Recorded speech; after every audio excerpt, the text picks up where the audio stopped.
সে কি আসাম? এত দূরে কিভাবে যোগাযোগ হলো?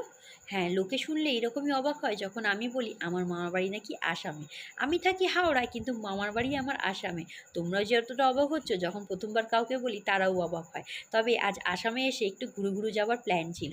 তাই মেয়ে আর আমার বোনের ছেলেকে রেডি করে মায়েদের সঙ্গে আগেই পাঠিয়ে দিয়েছি। কারণ আমরা ৩ বোনেরা একটু রিলস করতে ভালোবাসি। যেহেতু আমরা দুজনেই প্রায় ব্লগার, তাই ভিডিও ফুটেজ তুলতে আমাদের যেতে একটু দেরি হবে। তাছাড়াও যেহেতু আমরা একটু ইয়াং, বুঝতেই পারছো, একটু সাজুগুজু করতেও দেরি হয়েছে। আর মারা যদি সঙ্গে যায় তো এই সময় ভিডিও ফুটেজ ফটো তুলতে তারা ভীষণই বারণ করবে। তবে আজ গিয়েছিলাম একটু কাজে।